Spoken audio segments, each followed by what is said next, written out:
अस्सलाम वालेकुम। जी त मां तव्हांजो पंहिंजो सताशर। जी नाज़रीन, असां अॼु ॻाल्हाईंदासीं थरीम राज जे इलेक्शन जे हवाले सां। जीअं त PS 28 ऐं इन 273 सां ॻाल्हाईंदासीं। सभ खां पहिरां असां जेके सियासी नुमाइंदा असां खां वोट पहिरीं जेके वठी विया 5 साल जिन असां वटि हुकूमत कई, पोइ हिते की असां नथा वञूं। हिन 5 सालनि ते असां अचूं था फिल वक़्तु त 5 सालनि में असांजो MNA हुयो फज़ल अली शाह, MPA हुयो साजिद अली बामण। सभिनी खे ख़बर आहे त ठरीबरा में हुननि जेका सो दौरान कोरोना वायरस जे कंहिं बि असांजी सार संभाल न रधी। कोरोना वायरस में सभु लिकी भॼी वेही रहिया ऐं जेके स्प्रे वग़ैरह कराइणो हुयो या उहे शयूं न थियूं जेके थियणु घुरिजनि हा ॿियनि शहरनि में जीअं थियूं। अहिड़े तरीक़े सां मार्केट जी सूरत हाल ते असां नज़रसानी कंदासीं। हुन टाइम बि तक जे नुमाइंदनि तोड़े साजिद बामण या फज़ल अली शाह असांजी कंहिं बि सार न लधी, कंहिं बि ॾंढ न ॾिनो। आफ़त मुसीबतूं कुदरत तरफ़ां ईंदियूं आहिनि, चवनि था कुदरत तरफ़ां आई, हिननि जो वस पुॼे त ही पाण बि जेको आहे सो आफ़त बणजनि, पर इहो चई जान छॾींदा आहिनि त इहा कुदरत तरफ़ां हुई। ऐं आफ़तूं हमेशह कुदरत तरफ़ां ई ईंदियूं आहिनि, कंहिंजे इंसान जे वस में ॻाल्हि न आहे जो कंहिंखे तकलीफ़ पुॼाए। जेको कुदरत जे तरफ़ां लिखियलु हूंदो आहे उहो ईअं ई थींदो आहे। पर सवाल इहो पैदा थिए त छा साजिद बामण कहिड़ी मालिकी कई?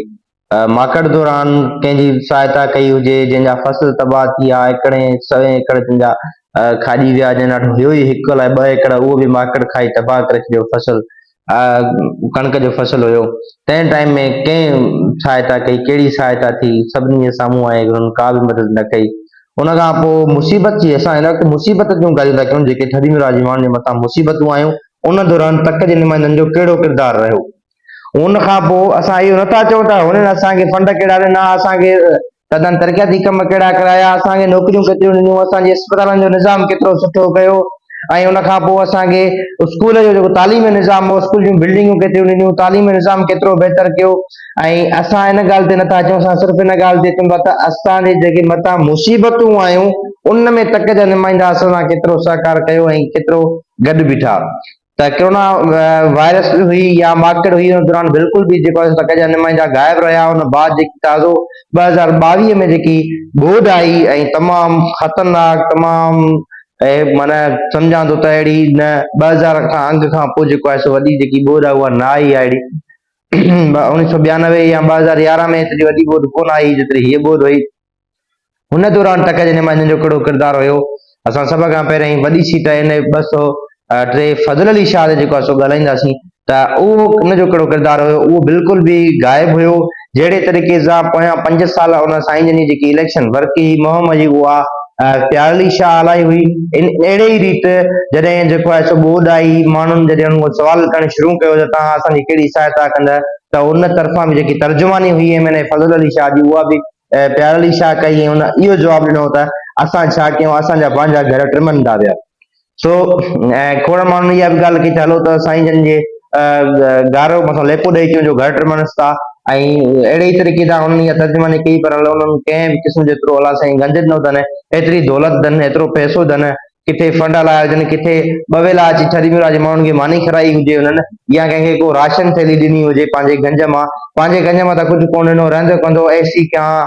ऐं असांजे जेके पीपल्स पार्टी जा जेके थोरा सम्झो त उहिदेदार हुया, उहे जेका सो राशन वग़ैरह विराइनि पिया, कनि पिया, त उन्हनि खे रहंदो कोन हुजनि त तव्हां जेको असांजो भतो घटि छो मोकिलियो आहे, मूंखे पंहिंजो भतो पूरो मिले राशन मां।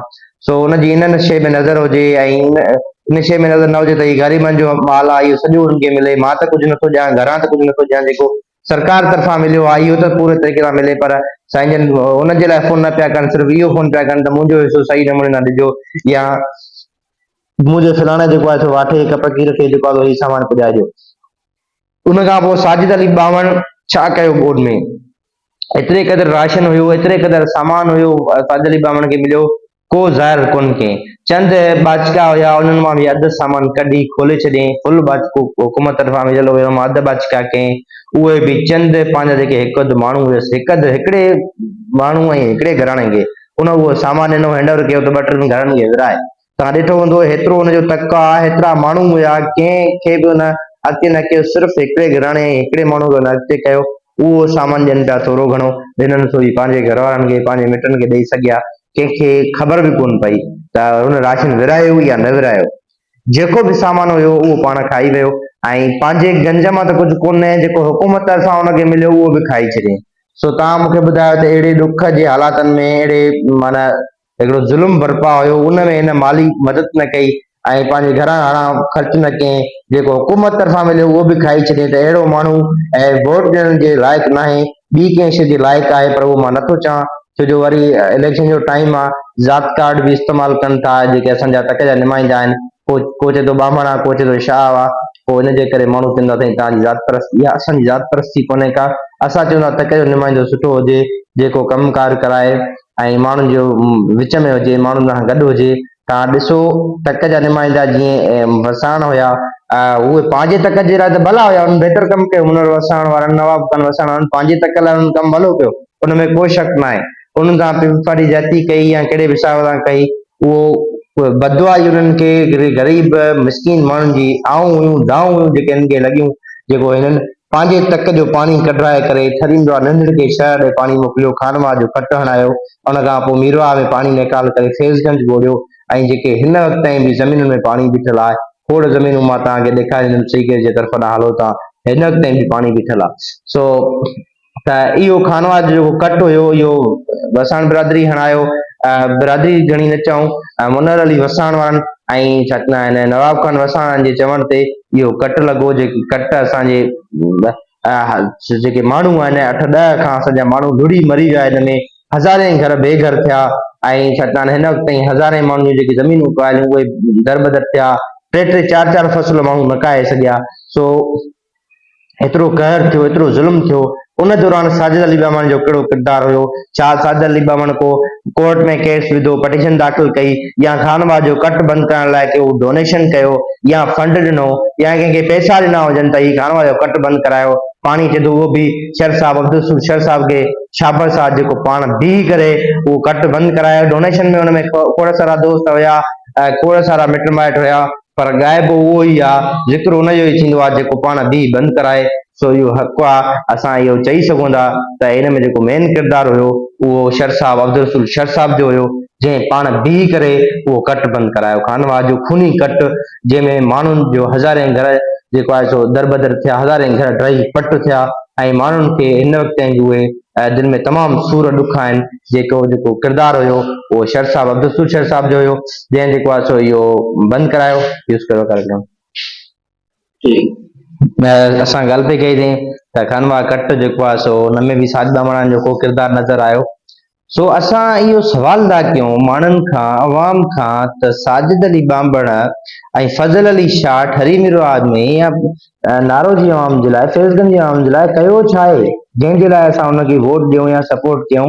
कयो छा आहे, कहिड़ो किरदारु अदा कयो आहे? सिर्फ़ु चंद जेके हुनजा वाठा चमचा आहिनि, जंहिंजो उहो कमुकार कंदो आहे, जंहिंजी टपेदारी बदिली कराईंदो आहे, जंहिंजी पुलिस ऑफिसरी बदिली कराईंदो आहे, या कंहिंजी काल खणंदो आहे, कंहिंजी ॿध थोड़ कराईंदो आहे, कंहिं ते केस कराईंदो आहे, कंहिंजी टपेदारी बदिली कराईंदो आहे, कंहिंजी बाहि कंहिंजे कावड़ हूंदी आहे हुनखे सस्पेंड कराईंदो आहे। त उन जे करे तव्हां जेकॾहिं असां वोट ॾियूं, शरद बिरादरी ॿियूं बिरादरियूं चवंदियूं साईं तव्हां जेको आहे पीपल्स पार्टी खे नाराज़ था कयो पिया, इहा ट्रेंड केरु थो हलाए? उहे वाठा माण्हू था हलाइनि, उहे जेके कपकीर माण्हू था हलाइनि पिया, जेके हुनजा ख़ासि माण्हू आहिनि, जंहिंजे चवण ते बदिलियूं थींदियूं आहिनि, जंहिंजे चवण ते टपेदारियूं मटिजंदियूं आहिनि, उहे था चवनि त असांजे शरनि जो वोट थोड़ो आहे, फलाणनि जो वोट थोड़ो आहे, ऐं इहो वोट जेको आहे सॼो हिकु पासे इस्तेमालु कयूं, असांजे चवण ते इस्तेमालु कयो।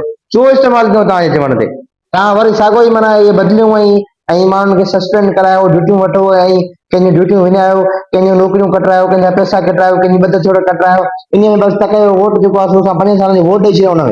हुन में जेके हिन करोड़ रुपया फंड खाए, जेके अरबनि रुपयनि जी करप्शन करे, हिन में जेको असांजे अस्पताल जो निज़ाम धरम भरम थिए, असांजो हिन में तालीम जो निज़ाम धरम भरम थिए, असांजा रोड रस्ता धरम भरम रहनि, असांजो हिमल ताईं सीगे जो जेको रोड आहे मेन जेको सखर ते वञे थो, उहो बि जेको साजिद अली 10 चकर ऐलान कयो त मां रोड ॾियां थो, मां बिलाई वरितो ॾियां, मां ई शइ थो ॾियां, उहो हिन वक़्त ताईं रोड न ठहियो आहे। हे जेको ठही को नारे रोड ताईं सिर्फ़ु चटियूं हणी भॼी हलिया विया, उहो रोड जो सही कमु न थियो। उन खां पोइ तव्हां अस्पतालनि जो धरम भरम ॾिसो, जेकी तालका अस्पताल बि थी आहे, हिन वक़्त ताईं हुन में का दवा कान थी मिले पई, उन में को सरकारी ट्रीटमेंट कोन थी थिए पई। अफ़सोस जहिड़ी ॻाल्हि आहे, तमामु अफ़सोस जहिड़ी ॻाल्हि आहे, हुते को बोर्ड नथो वणाए, हिते नो पार्किंग आहे, या हिते को डिसिप्लिन न आहे, जेको वञे थो गाॾियुनि जी हवा कढी था छॾनि पिया, हवा जीअं निकिरी वञे, माना उहो इहो सम्झे त हिते नो पार्किंग हुई। इहो को सिस्टम आहे, इहो को कानून आहे। ॿाहिरि मुल्कनि में बोर्ड लॻंदा आहिनि त भाई नो पार्किंग आहे, हिते पार्किंग आहे, हिते केरु 100 रुपया ख़र्च करण लाइ तयारु न आहे। काठ जो ई बोर्ड ठहिराए हणी छॾनि ते नो पार्किंग आहे, उहो बि टायरनि जा वीचारनि जा हवाई ॾाढा कढनि पिया। अहिड़े शहर में रहूं था असां, अहिड़े इलाइक़े में रहूं था, अहिड़े सिस्टम में रहूं था। इन जो ज़िम्मेवार केरु आहे? इन जो ज़िम्मेवार तक जा नुमाइंदा आहिनि साजिद अली ॿांभण आहे, फज़ल अली शाह आहे। इन जेको निज़ाम जेको धर्म भरम कयो आहे इन्हनि कया। ख़ुदा हिन आख़िरत में पुछाणो कंदो। असांजो ज़मीर गवार नथो करे जो असां इन जे हक़ में ॻाल्हायूं या इन जी सपोर्ट कयूं या इन जी फेवर कयूं। अलाह कंदो जेके बेज़मीर माण्हू आहिनि, जेके सपोर्ट कनि था पिया, जेके ठरी मिरवाज जा न आहिनि या ठरी मिरवाज जा माण्हू न आहिनि, उहे उन जी सपोर्ट कनि था पिया। जेके मिरवाज जा गदार आहिनि उहे उन जी सपोर्ट कंदा। अलाह साईं उन्हनि खां पुछाणो कंदो जेके अहिड़े नायल माण्हू करप्ट माण्हुनि जी सपोर्ट कंदा पिया। असां अचूं था पिया उन खां पोइ जेकी असांजी पार्टी आहे GDA, जेका असां ईअं सम्झो त भला हुनजे मुक़ाबले में आहे, अपोज़िशन में आहे, उन्हनि कहिड़ो किरदारु अदा कयो आहे? उन्हनि खां त असांजी वधीक कावड़ त असांजे इन पीपल्स पार्टी जे नुमाइंदनि खां वधीक कावड़ त असांजी GDA ते आहे। जंहिं वक़्तु साजिद अली ॿांभण, फज़ल अली शाह ठरी मिरवाज खे लुटे रहिया हुआ, चूसे रहिया हुआ, रत चूसे रहिया हुआ, ग़रीब माण्हुनि जी वेचारी आम माण्हुनि जी रत चूसे रहिया हुआ, उनजा राशन खाई रहिया हुआ, उनजे अस्पताल जूं दवाऊं खाई रहिया हुआ, गटरनि जा पैसा खाई रहिया हुआ, गटर खाई रहिया हुआ, नालियूं खाई रहिया हुआ। उन टाइम GDA जा माण्हू किथे हुया या GDA जी क़यादत किथे हुई या GDA जी पार्टी किथे हुई? उन्हनि को एहतिजाज कयो, उन्हनि खां तहरीक हलाई, उन्हनि को कोर्ट में केस विधो, उन्हनि खे जुलूस कया, उन्हनि खे ऐलान कया त साजिद ॿांभण उन को बयान ॾिनो हुजे त साजिद ॿांभण करप्शन थो करे, ही पैसा खाधा आहिनि, ही हुन ज्यादती कई आहे। उन टाइम किथे हुया? 5 साल जी ख़ामोशी खां पोइ हाणे अचनि था चवनि था तव्हांखे तक जे नुमाइंदनि खाधो हुयो। जॾहिं खाधो हुयो, जॾहिं असांखे खाई रहिया हुआ, असांजी रत चूसे रहिया हुआ, तंहिं टाइम तव्हां किथे हुया? तंहिं टाइम तव्हांजो कहिड़ो किरदारु हुयो? हेॾी वॾी क़यादत आहे, तव्हां सिर्फ़ु मुरीदी ते वोट था वठो पिया। मुरीदी ते बि केरु खटंदो आहे छा? न तव्हां ख़र्च कयो, न तव्हां कंहिंजे मथां केस दाख़िल करायो, न तव्हां का पटिशन दाख़िल कराई साजिद ॿांभण जे ख़िलाफ़, न को तव्हां जुलूस कढियो, न तव्हां के रैलियूं कढियूं, न तव्हां को सरगर्म रहियो। हाणे तव्हां कहिड़े हिसाब सां वोट वठण आहियो? अजीब क़िस्म जो हिकिड़ो सिस्टम आहे। अहिड़े करप्शन दौर में, अहिड़े महाकरप्ट दौर में जिते माण्हू बिरयानी ते डांस करण वारा हुजनि, जिते 5 रुपया विझ त वोट ॾियण वारा हुजनि, उते बि ही साईं जन चवनि था त असांजा मुरीद ख़र्च कनि, पैसा भरनि, पोइ असां खटूं। असां तव्हांजे पैसनि ते, असां तव्हांजी वर्क ते, असां त वर्क बि तव्हां कयो, पैसा बि तव्हां भरियो, जहिड़ा बि तव्हां कयो, असां खटंदासीं साजिद ॿांभण खां, पोइ असां जेको आहे हिते घर ठाहे वेहंदासीं। पोइ तव्हां कहिड़ी ख़िदमत कंदव? जॾहिं पैसा बि असां भरियूं, ख़र्च बि असां कयूं, जहिड़ा बि असां कयूं, वोट बि तव्हांखे वठी ॾियूं, पोइ तव्हां असांजे लाइ कहिड़ा तव्हां असां लाइ आवाज़ उथारींदव? कहिड़ो जेको आहे सो हक़नि जे लाइ असांजा दाड़ा हणंदव या असांजे कहिड़ियूं बजेटूं तव्हां बहाल कराईंदव? पोइ बि तव्हांजो इहो ई बहानो हूंदो त GDA जी हुकूमत कोन्हे सिंध में, GDA जी क़यादत कान्हे का, सिंध हुकूमत पीपल्स पार्टी जे हवाले, असांखे मिले कुझु कोन थो। वरी साॻा 5 साल, वरी साॻा असां ईअं रोईंदा रहंदासीं। सो इन जे करे असां मीरवा जे माण्हुनि खे इहा गुज़ारिश था कयूं त इन सभिनी शयुनि जो हल लोकल उमेदवार आहे। जंहिं बि उमेदवार खे, कहिड़े बि उमेदवार खे हिकिड़ी गॾिजाणी थिए, ठरी मिरवा में जेके बिरादरियुनि जा सभु चङा आहिनि उहे गॾु वेहनि ऐं उहे सभु हिकु तहत हिकिड़ो कठ घुराइनि, जंहिंमें सभु बिरादरियूं कठे थियनि। उन खां पोइ हिकिड़ो माण्हू ते हथु रखनि त हीअ असांजो नुमाइंदो आहे, हिनखे सभु तव्हां वोट कयो, हिनखे तव्हां सपोर्ट कयो ऐं ही माण्हू असांजे हक़ लाइ उथंदो, ही माण्हू असांखे हक़ वठी ॾींदो, असांजा बुनियादी मसइला हल कराईंदो। जेके तपकीर आहिनि अलाह उन्हनि खे गंज ॾिनो आहे, पंहिंजे पैसनि मां, पंहिंजी दौलत मां खाइनि त खोड़ आहे, कंहिंजी बदरी न कराइनि, कंहिंजे लाइ जहिड़ो न कराइनि, त बि ईअं ई रही ईंदा। हरू भरू कंहिंजी बदली कराइण जे लालच में, साहबनि जो फोन थो खणे, इनजी कॉल थो खणे, इन जी लालच में पूरी शरब बिरादरी, पूरी ॿियनि बिरादरियुनि जा वोट ख़राब न कनि। जंहिंजा बि चङा आहिनि, चाहे के उहे जोगियुनि जा चङा हुजनि, ॿामणनि जा चङा हुजनि, मांडणनि जा चङा हुजनि, लगारनि जा चङा हुजनि, ख़ासकेलनि जा चङा हुजनि, अलाह उन्हनि खे गंज ॾिनो आहे। हरू भरू पंहिंजूं बदरियूं ऐं पंहिंजा मुफ़ाद वठण लाइ पूरी बिरादरी जो वोट ख़ारिज न कराइनि, पूरी बिरादरी खे पंहिंजे पाण सां गॾु गीलनि न, पंहिंजो जेको आहे सो पाण सां गॾु वञी तक जे नुमाइंदनि खे नायल माण्हुनि खे वोट न ॾियानि, जेके असांजे हमेशह ठरी मिरवा जो खून चूसींदा रहिया आहिनि। उन्हनि खां निजात हासिल करण लाइ को सुठो हल कढियो वञे। हल इहो ई आहे त हिकिड़ी जेके बिरादरी जा सभु चङा माण्हू आहिनि त उहे कठा थियनि, हिकिड़े लोकल उमेदवार खे उहे सपोर्ट कनि। जेकॾहिं इहो बि हल नथा कनि, नथो तस्लीम थिए या इहो नथो थिए, हर कंहिंखे पंहिंजो मुफ़ाद प्यारो आहे, अवामी जेको इज्तमाही मुफ़ाद खां हुनखे ज़ाती मुफ़ाद प्यारो आहे, त पोइ हिन जो बहितर हल इहो ई आहे त नौजवान पाण अखियूं खोलनि, पाण ॾिसनि, पाण फ़ैसिलो कनि। नौजवान हर तबिको, हर घर में पढ़ियल लिखियल माण्हू आहिनि, उहे नौजवान पंहिंजे पीउ खे, पंहिंजे चाचे खे, पंहिंजे मामे खे ज़हन नशीन करनि, उनजी हिदायत कनि त असांजे मज़ामत न कंदासीं, केरु मज़ामत कंदो? मज़ामत ई ज़िंदगी आहे, मज़ामत ई असुल ज़िंदगी आहे, मज़ामत सां ई तव्हांजो तव्हांजा जेके मसइला हल थी सघनि था, मज़ामत सां ई तव्हांजो जेको इनकलाब अची सघे थो, मज़ामत सां ई तव्हां ऊंदाही जी जेकी आहे उहा रोशनी थी सघे थी। सो मज़ामत कयो। हीअ इलेक्शन में जेकॾहिं तव्हांजा लोकल उमेदवार 15,000 वोट खणंदो त ॿी इलेक्शन में इनशाला 30,000 वोट खणंदो। जे ॿी इलेक्शन में 30,000 खणंदो त इनशाला नेठ त जेको आहे सुजाॻी ईंदी। टीं इलेक्शन में इनशाला खटी ॾेखारींदो ऐं जेको हिननि जो जेका हिक अठी आहे, ॿाहिरियां नुमाइंदा हमेशह टेलीग्राम में अची नाफ़िज़ कया था वञनि पार्टियुनि तरफ़ां, थोरे GDA हुजे या पीपल्स पार्टी हुजे, उहे ॿाहिरियां नुमाइंदा खणी जेके नाफ़िज़ कया था वञनि पिया, उन्हनि मां हमेशह लाइ निजात थी वेंदी। जेकॾहिं 10 सालनि में 15 सालनि में निजात अची वञे त इहो असांजे लाइ ख़ुशफ़हमी हूंदी ऐं इहो इनकलाब, इहा मज़ामत असांखे अॼु खां शुरू करणी पवंदी। असां इहो कॾहिं बि न सोचूं त 10-15 सालनि खां पोइ असां मज़ामत शुरू कंदासीं त उहा हिकदमि में इनकलाब अची वेंदो, ईअं कॾहिं बि न आहे। तव्हांखे जे मज़ामत करणी आहे त हुनजे लाइ तव्हांखे 15 साल, 20 साल, 30 साल ॾुखियाऊं ॾिसणियूं पवंदियूं, तकलीफ़ूं सहणियूं पवंदियूं, जेलुनि में वञिणो पवंदो, केसनि में फासणो पवंदो, तॾहिं वञी को इनकलाब अची सघे थो। उहा ई असुल मज़ामत आहे। इन सां ई जेकी तव्हांजा बचनि जा मुस्तक़बिल आहे उहो संवारी सघे थो। तव्हांजी कहिड़ी पीपल्स पार्टी कहिड़ी क़यादत सिंध में हुकुमरानी कई आहे। तव्हां ॾिसो ॿारनि जूं जेके दाख़िलाऊं आहिनि मेडिकल जूं, उहे बि पैसनि ते विकिरो थींदियूं। हिकिड़ो दफ़ो विकिरो थियूं पैसनि ते, असां वग़ैरह सोशल मीडिया ते जेको आहे महामलाई जी वरी दाऊ यूनिवर्सिटी में ॾिनी वई त उनखां ॿी हिते करप्शन थी। तव्हां ॾिसो इहा कहिड़ी हुकूमत आहे। उनखां पोइ सबूत गवाह इकठा करे ॾिना विया त हूअं हिकिड़ो आम ठेकेदार खाधो, पोइ इन मां इहो साफ़ ज़ाहिर थियो त हुन में सिंध हुकूमत या हुकुमरानी तबके जा जेका बासिर माण्हू आहे, जेके सरमाएदार माण्हू हुआ, उहे मुलवस हुआ, जिन जेको आहे सो हिनखे जज खे बि ख़रीद करे छॾियो ऐं इहो फ़ैसिलो बि ॿुधाइण ते मजबूर करे छॾियो त का बि करप्शन न थी आहे, कंहिं बि क़िस्म जा पेपर लीक न थिया आहिनि। तव्हां ॾिसो तोड़े जो कमीशन जा इम्तिहान हुजनि, तोड़े तव्हां ॾिसो कहिड़े बि जेके लेक्चरशिप जा इम्तिहान हुजनि, तव्हां ॾिसो सभु पैसनि ते विकिरो थियनि था पिया। तव्हांजी सिंध में बचियो छा आहे, तव्हांजी सिंध में रहियो छा आहे, अञा तव्हां कहिड़े ज़ुल्म जे इंतज़ार में वेठा आहियो त अञा ही ज़ुल्म बर्पा थिए त पोइ तव्हां मज़ामत कंदा। तव्हां ॾिसो इहे पीर जेके नंढड़ी निंगनि मासूम निंगनि खे ज़ना था कनि पिया ऐं हिकिड़ा कैमराऊं हणी उन तां इज्तमाही ज़नाऊं करे वीडियो रिकॉर्ड था कनि पिया। तव्हां ॾिसो अञा छा रहियल आहे, अञा कहिड़ी ज़ुल्म रहियल आहे जो तव्हांजे मथां उहो ज़ुल्म नाज़िल कयो वञे, अञा कहिड़ी अलाह जी तरफ़ां तव्हांजे मथां अञा वॾी मुसीबत अचे जंहिंमें तव्हांजूं अखियूं खुलंदियूं। 2022 जी ॿोॾि बि तव्हांखे नज़र नथी अचे पई। तव्हांखे मासूम फातिमा फोड़ो जो जेको रोई ऐं तड़पी तड़पी जेको मौत थियो उहो बि तव्हांखे नज़र नथो अचे। तव्हांखे जेके मासूम शागिर्दनि महिनतूं कयूं, पढ़ाइयूं कयूं, जंहिंजे वीचारनि जो रुॻो दाख़िला ई जेको आहे टेस्ट लाइ पेपर न, उहो बि पैसनि ते 25 लख 30 लख, आख़िरी दलाली 2.5 लख ते उहे विकिरो थी उन जूं महिनतूं, इहे बि तव्हांखे नज़र नथियूं अचनि। तव्हांखे अञा कहिड़ी शइ, कहिड़ो ज़ुल्म तव्हांजे मथां बर्पा कयो वञे जो तव्हांजूं अखियूं खुलंदियूं, तव्हांजी दिलि चवंदी त हाणे मज़ामत कजे, हाणे इनकलाब कजे, हाणे इनकलाब लाइ विढ़जे। तव्हां ख़ुदारा नौजवान तबिको जेको बि आहे, नंढिड़ो नौजवान तबिको, उहो पंहिंजूं अखियूं खोले।